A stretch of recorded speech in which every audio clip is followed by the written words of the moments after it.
মিয়া মুছলমানক লৈ মুখ্যমন্ত্ৰী হিমন্ত বিশ্ব শৰ্মাৰ কেইবাটাও বিস্ফোৰক মন্তব্য। হয়, মুখ্যমন্ত্ৰী হিমন্ত বিশ্ব শৰ্মাই মিয়া মুছলমানক কিমান বেয়া পায় আজিৰ এই ভিডিঅ'টিৰ পৰা আপুনি জানিব পাৰিব। হয়, আমাৰ প্ৰথমটো খবৰে ৰাজ্যবাসীৰ বাবে এটা বহুতে গুৰুত্বপূৰ্ণ খবৰ। যোৱা 15 আগষ্টত মুখ্যমন্ত্ৰী হিমন্ত বিশ্ব শৰ্মাই মন্তব্য কৰিছিল গুৱাহাটীত চলা অলা অবেৰৰ ড্ৰাইভাৰবোৰ সকলো অচিনাকি মানুহ, আৰু তাক লৈ ৰাজ্যত আৰম্ভ হৈছে বিৰল প্ৰতিক্ৰিয়া। আৰু এই প্ৰতিক্ৰিয়াৰ পিছতেই মুখ্যমন্ত্ৰী হিমন্ত বিশ্ব শৰ্মাই আজি আকৌ বাক্য প্ৰদান কৰিছে, মই থাকোঁতে ন কম্প্ৰমাইজ, যদি কম্প্ৰমাইজ কৰা যায় অসমীয়া জাতিৰ ধ্বংস হ'ব। হয়, কম্প্ৰমাইজ নকৰে মুখ্যমন্ত্ৰী হিমন্ত বিশ্ব শৰ্মাই। মুখ্যমন্ত্ৰী হিমন্ত বিশ্ব শৰ্মাই আচলতে কি কথা কলে আপোনালোকৰ মাজত উপস্থাপন কৰিছো। ভিডিঅ'টি শেষলৈকে চাব, লগতে এনেবোৰ বাতৰি পাই থাকিব হলে চেনেলটো ছাবস্ক্ৰাইব কৰি ৰাখিব। মহানগৰত অচিনাকি কেব চালক থকাটো একেবাৰে সঁচা, মুখ্যমন্ত্ৰী হিমন্ত বিশ্ব শৰ্মাৰ পুনৰ বিস্ফোৰণ। প্ৰতিবাদ কৰিলেও কোনো কম্প্ৰমাইজ কৰা নহব।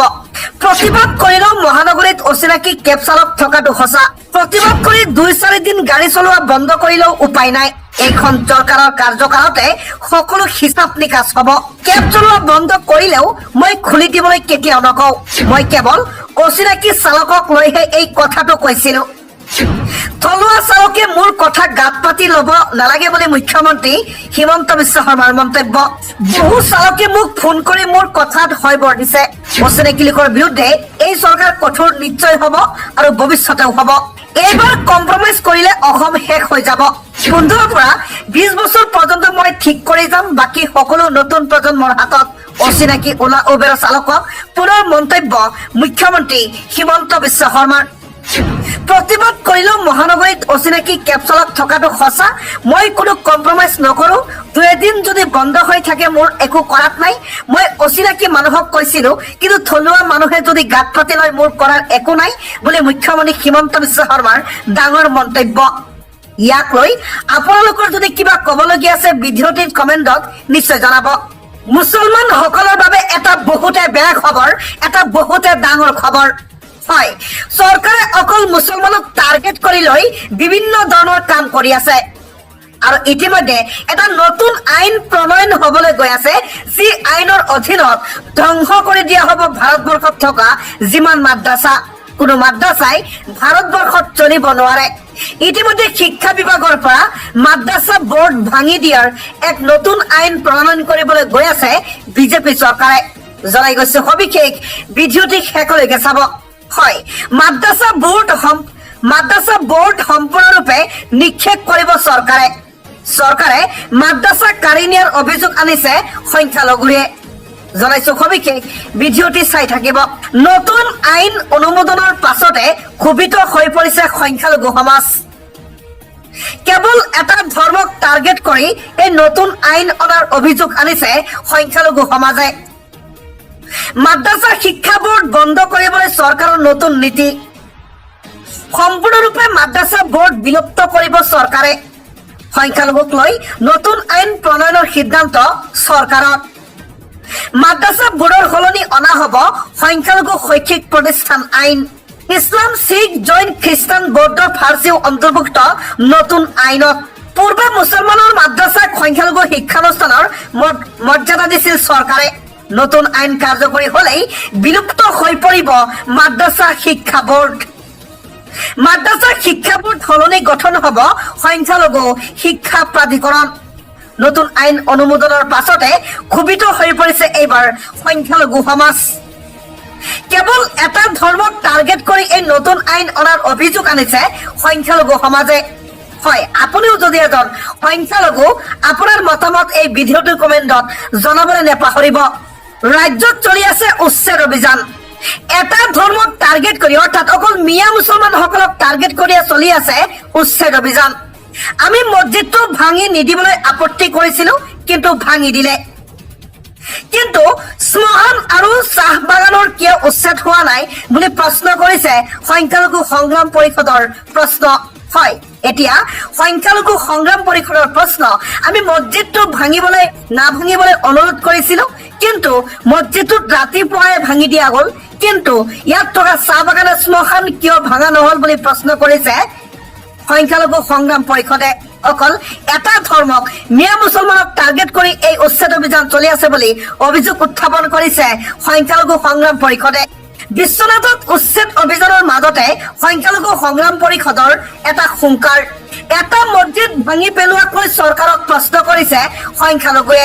আমি মছজিদটো ভাঙি নিদিবলৈ আপত্তি কৰিছিলো, ভাঙি দিলে। কিন্তু শ্মশান আৰু চাহ বাগানত কিয় উচ্ছেদ চলোৱা নহল বুলি প্ৰশ্ন কৰিছে সংগঠনটোৱে। যদি বেদখল উচ্ছেদ কৰে তেন্তে সকলোকে উচ্ছেদ কৰক, হিন্দু মুছলমান কৰি লাভ নাই। যদি চৰকাৰী ভূমিত আছে সকলোকে ভাঙিব লাগিব, কাৰোবাত সকলোকে ভাঙিব লাগিব বুলি প্ৰতিবাদ সাব্যস্ত কৰিছে এই সংগঠনটোৱে। উচ্ছেদৰ নামত কোনো কাৰণতে একপক্ষীয় নীতি মানি লোৱা নহব। উচ্ছেদ প্ৰকৃত ভাৰতীয় চৰকাৰে পুনৰ সংস্থাপন দিব লাগিব। হয়, উচ্ছেদিত প্ৰকৃত ভাৰতীয় যদি হয় চৰকাৰে পুনৰ সংস্থাপন দিবই লাগিব, অন্যথা ভয়াৱহ আন্দোলনৰ হুংকাৰ সংখ্যালঘু সংগ্ৰাম পৰিষদৰ। উচ্ছেদস্থলীত উপস্থিত হৈ সংগঠনটোৰ সাধাৰণ সম্পাদক নাজিৰ আহমেদৰ তীব্ৰ আক্ৰমণৰ চৰকাৰক। পুনৰবাৰ উজনি অসমত আৰম্ভ হৈছে মিয়া খেদা অভিযান। মিয়া শ্ৰমিকক লৈ পুনৰ হুলস্থুলীয়া পৰিৱেশৰ সৃষ্টি হৈছে উজনি অসমত। বীৰ লাচিত সেনাৰ ধমকত থৰকা চুটি হেৰুৱালে মিয়া শ্ৰমিকে। শিৱসাগৰত কাম কৰিবলৈ বাছেৰে অহা ৪৭ গৰাকী মিয়া শ্ৰমিকক আবদ্ধ কৰা হৈছে। এতিয়াই শ্ৰমিকসকলক উভতি যাবলৈ ধমক বীৰ লাচিত সেনাৰ। বীৰ লাচিত সেনা আৰু জাতীয় সংগ্ৰামী সেনা অসমৰ বাধা মিয়া শ্ৰমিকসকলক। শিৱসাগৰৰ ৰুদ্ৰসিং ক্ৰীড়া প্ৰকল্পত শ্ৰমিক হিচাপে কাম কৰিবলৈ গৈছিল লোকসকল। মানকাছাৰ জিলাৰ পৰা আহিছিল মিয়া শ্ৰমিক কেইজন। শ্ৰমিকসকলক উভতি যাবলৈ ধমক জাতীয় সংগঠন দুটাৰ। মানকাছাৰলৈ উভতি যোৱাৰ সিদ্ধান্ত মিয়া শ্ৰমিকসকলৰ। পুনৰবাৰ উজনি অসমত এই পৰিস্থিতিৰ সৃষ্টি হৈছে। বীৰ লাচিত সেনাই অপেন ধমক প্ৰদান কৰিছে মিয়া শ্ৰমিকসকলক। আৰু যোৱাকালি পুনৰবাৰ বীৰ লাচিত সেনা আৰু জাতীয় সংগ্ৰামী সেনাৰ নেতৃত্বত উজনি অসমত আৰম্ভ হৈছে মিয়া খেদা অভিযান। অন কেমেৰা চিতু বৰুৱাই মিয়া শ্ৰমিকসকলক ধমক দিয়া পৰিলক্ষিত হৈছে। কেইবাটাও ভিডিঅ' ইতিমধ্যে সামাজিক মাধ্যমত ভাইৰেল হৈ পৰিছে। মিয়া খেদিছে এইদৰে বীৰ লাচিত সেনাই। এটাকৈ মিয়া খেদি মিয়াক অপেন চেলেঞ্জ প্ৰদান কৰিছে জাতীয় দল সংগঠনে। কোনো কাৰণতেই মিয়াক স্থান দিয়া নহব উজনি অসমত। ক'ত সাহস পালে মিয়া শ্ৰমিকে উজনি অসমত আহিবলৈ প্ৰশ্ন কৰিছে চিতু বৰুৱাই। উজনি অসমত এটাও মিয়াক থাকিবলৈ নিদিও, মিয়া মুক্ত হবই লাগিব উজনি অসম। কোনো কাৰণতে মিয়া থাকিব নোৱাৰিব উজনি অসমত। কোনো মিয়াক উজনিত স্থান নিদিয়াৰ হুংকাৰ প্ৰদান কৰা হৈছে। প্ৰশাসনে চলাব লাগে মিয়াৰ বিৰুদ্ধে অভিযান। কেৱল জাতীয় দল সংগঠনে নহয়, প্ৰশাসনেও চলাব লাগে মিয়া বিৰোধী অভিযান উজনি অসমত, এই দাবী কৰিছে চিতু বৰুৱাই। মিয়াৰ লাজ চৰম একোৱেই নাই, সেইকাৰণে মিয়া কেৱল উজনি অসমত আহি থাকে। আৰু উজনি অসমত যাতে কোনো মিয়া শ্ৰমিক নাহে তাক লৈ হুংকাৰ প্ৰদান কৰিছে জাতীয় সংগ্ৰামী সেনাৰ নেতা চিতু বৰুৱাই। অন কেমেৰা এইদৰে মিয়া শ্ৰমিকসকলক ধমকি প্ৰদান কৰিছে চিতু বৰুৱাই। মুঠতে চিতু বৰুৱাৰ স্পষ্ট দাবী, মিয়া মুক্ত হবই লাগিব উজনি অসম। কোনো কাৰণতেই এজন মিয়াও থাকিব নোৱাৰিব উজনি অসমত। আৰু আনপিনে মিয়া অভিযান চলি থকাৰ মাজতে মিয়া শ্ৰমিকক ধমক দি উজনি অসমত আটক হবলগীয়া হল বীৰ লাচিত সেনাৰ ৫জনকৈ সদস্য। মিয়াক প্ৰৱেশত বাধা দি আটক হৈছে বীৰ লাচিত সেনাৰ সদস্য। শিৱসাগৰ আৰক্ষীয়ে আটক কৰিলে ৫ গৰাকীকৈ বীৰ লাচিত সেনাৰ সদস্য। নামনিৰ বিভিন্ন প্ৰান্তৰ পৰা অহা শ্ৰমিকসকলক উভতি যাবলৈ ধমক দিছিল। শিৱসাগৰত মিয়াক প্ৰৱেশত দিছিল বাধা, যাৰ বাবে আটক কৰা হৈছে। ৪৭ জন মিয়া শ্ৰমিকক নথি পত্ৰ বিচাৰি দিছিল ভাবুকি। ঘটনাস্থলীত শিৱসাগৰ উপস্থিত হৈ আটক কৰিছে বীৰ লাচিত সেনাৰ ৫জনকৈ সদস্য। শিৱসাগৰ সদৰ থানাত আটকাধীন ৫ যুৱক। মানকাছৰৰ পৰা আহিছিল মিয়া শ্ৰমিকসকল আৰু সেই মিয়া শ্ৰমিকসকলক ধমক প্ৰদান কৰিছিল বীৰ লাচিত সেনাই। আৰু ধমক প্ৰদান কৰাৰ উপৰিও বাধা আৰোপ কৰিছিল মিয়া শ্ৰমিকৰ ওপৰত আৰু মিয়া শ্ৰমিকক উজনি অসম ত্যাগ কৰিবলৈ কৈছিল, যাৰ বাবে শিৱসাগৰ আৰক্ষীয়ে ইতিমধ্যে আটক কৰিছে ৫জনকৈ বীৰ লাচিত সেনাৰ সদস্যক। আন এটা অতিকৈ গুৰুত্বপূৰ্ণ খবৰ, মিয়া খেদা বীৰ লাচিত সেনা নগা খেদিবলৈ কেতিয়া যাব?